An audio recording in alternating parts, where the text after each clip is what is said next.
Thank you, Mr. Chair. Thank you all for coming before the subcommittee today to testify. We have spoken extensively about diversified supply chains and bringing especially the manufacturing of PPE and pharmaceuticals back to the United States. How many facilities, Mr. Kramer, are there in the United States that manufacture vaccines? Congresswoman Miller-Meeks, I don't have that number. I don't know. Okay. Mr. Kramer, when and under what presidential administration did Emergent receive its CIADM contract to begin construction on the Baltimore facility? It was under the Obama administration in 2012. And who was vice president at that time? I believe Joe Biden.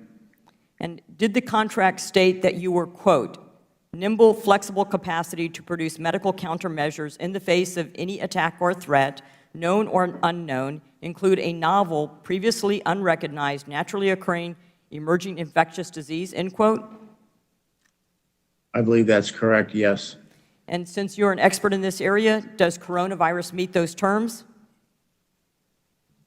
I believe so, yes. So BARDA, not the Trump administration, just exercised a task order on that Obama-era contract, correct? That is correct. When did the FDA initiate an inspection of your Baltimore facility? The last FDA inspection was in April of this year. And when did Emergent announce its agreement with the FDA to suspend operations?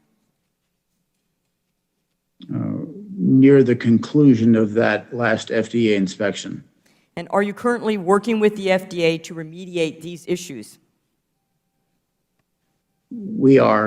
Immediately following the last FDA inspection, which I believe ended on April the 20th, we began work on our corrective action plan in our response to the 483 observations. We submitted that comprehensive plan on April 30th, and the FDA is currently under review. In fact, the Biden White House said your quality control worked as it should. Did quality control catch these issues? Yes, it did. Were any Americans harmed? No, they were not. When you are awarded contracts, do they come from nonpartisan career contracting officials? Yes, that's true. So the Democrats' claim of a political gift is just false.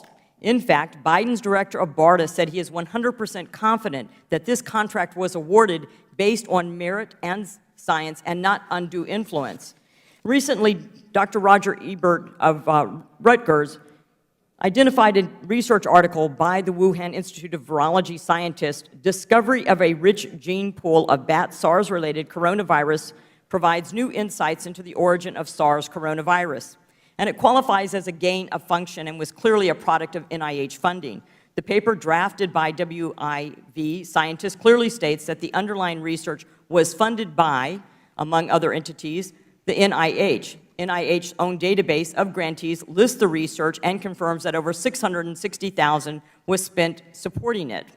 Perhaps we should focus more on investigating where this virus came from and if it emanated from a lab, which had some funding from NIH and Dr. Fauci, rather than trying to make it more difficult for vaccines to get into the arms of American citizens. Thank you. I yield back my time.